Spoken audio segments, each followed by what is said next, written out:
Hello, everyone, my friends and family, fellow business associates. When America went soft, Daryl Guberman stood firm, a QA expert's warning on national betrayal. There comes a time when we must ask ourselves, have we gone soft?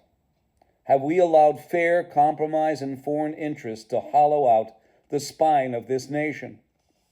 I say yes. We've seen it firsthand, have we not, in the last 30 years almost? But I also say, I haven't gone soft, and neither will I.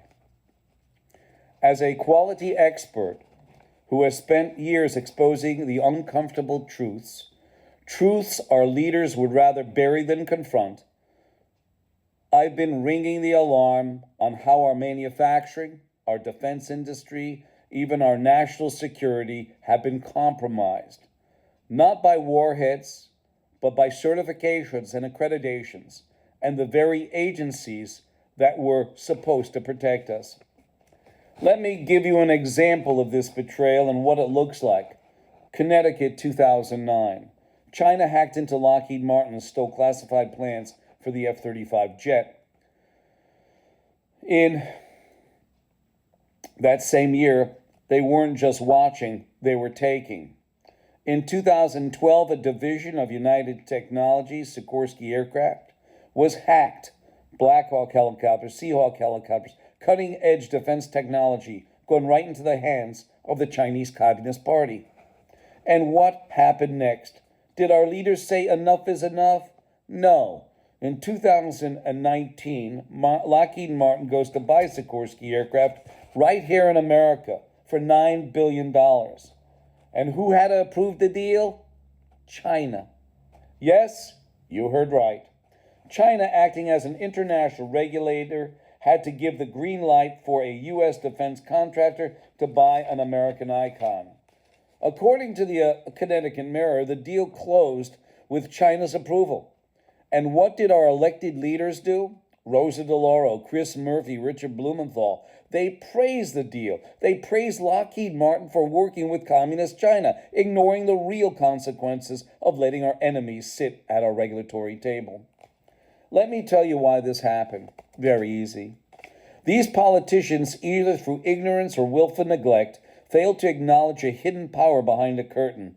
The International Accreditation Forum, which is headquartered and incorporated in Delaware, which was founded by the American National Standards Institute and the American National Crediting Board, and its sister organization over in Australia, the International Laboratory Accreditation Cooperation, are an association of accreditation bodies, both national and international. Okay? And those accreditation bodies are equivalent in accreditation to ANSI-ANAB. And ANSI-ANAB are underwriters for those accreditation bodies, which means they are liable for any systematic or product failure. The IAF, together with the International Laboratory Accreditation Cooperation in Australia, are part of a shadow web of international standardization bodies. As I said, ANSI and ANAB are underwriters, which means they take all national, and they take all liability, both systematic and product failure. Let that sink in. These bodies are underwriters. They assume legal responsibility for product and system failures. They act as watchdogs, yet they are tied directly to adversarial nations. And ANSI-ANAB, they're not just partners, they're founded by the IAF in Delaware. They founded it. These are not foreign invaders, they are insiders, using international agreements to bypass our sovereignty. Yes, ANSI-ANAB does that. We are being sold out, not just by enemies, but by the very people we elected to protect us. Look at Rosa DeLauro, Chris Murphy, and Richard Blumenthal with the whole Lockheed Sikorsky purchase. And you want to know why Congress doesn't stop it? Just follow the money. Lockheed Martin and companies like them give out disbursements. Lockheed Martin has that, Freedom of Information, all 50 states. Between 1,000, 5,000 there and here. It doesn't sound like much, but you don't need to bribe a politician with millions when you're offering them influence, jobs, and the privilege of signing off on the next multi-billion-dollar contract. That's not patriotism. That's pay to play on the national stage. So yes, some Republicans and Democrats are rattled by tariffs. They want to strip the president of power to act. They want congressional oversight over tariffs, but they turn a blind eye to China overseeing us through accreditation backdoors. Between the years of 2015 and 21, the IAF incorporated in Delaware, founded by the American National Standards Institute and American National Crediting Board, which is a private, not-for-profit, non-governmental entity who has both corporations and federal agencies on board, have failed to do its job. They also have 10 different registrars in communist China that can issue an ANSI/ANAB accreditation. Talk about cybersecurity issues. They're scared the economy will shake, the Democrats and Republicans, but I say shake it until the rot falls out. That's what I'm saying. This isn't just about trade, ladies and gentlemen.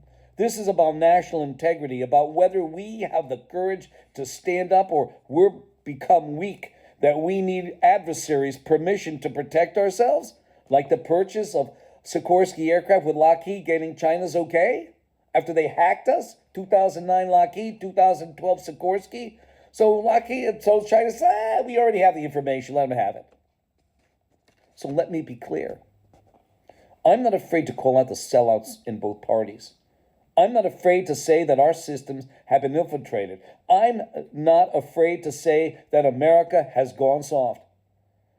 But I haven't, and neither will I ever, do this. I stood firm when others folded. I exposed the accreditation racket and the international loopholes and bureaucratic treason. And if no one else will fight back, I will, I can, I shall, and I do. Because the truth is worth fighting for. Our sovereignty is worth fighting for. America is worth fighting for. And thank you, ladies and gentlemen. God bless you and God bless the United States of America. And this is where we stand with our politicians. This was said by Thomas Paine almost 300 plus years ago.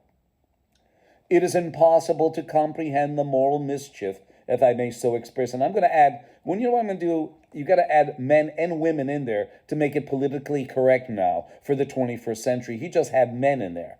Let me add the woman there too, because we have women, congresswomen, senators who are women, etc.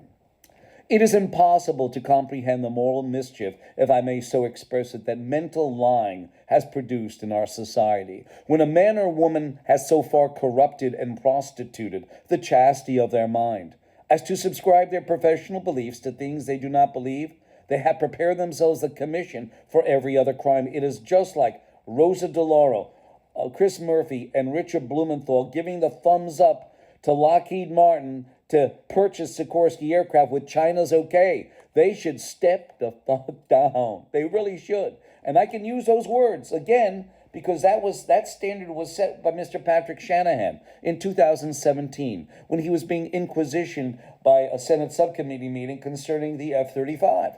Yes. And he said, when asked about the F-35, he said the program is fucked up. And now he's the CEO of Spirit Aerospace Systems, which was purchased by Boeing. It was $2 billion in debt. Boeing spent $4 billion on it. Something doesn't sound right. Is that good business? I guess they didn't go to too many famous business schools. You never want to spend $4 billion on a company that lost $2 billion. You think so? What are you going to do? My number is 203-556-1493. And remember this too. I think it's Lucretius. It is not the droplet of water that wears away the mighty stone, but it is its persistence. And by Dwight D. Eisenhower, it is not the size of the dog in the fight that counts. It's the size of the fight in the dog. 203-556-1493. I thank you.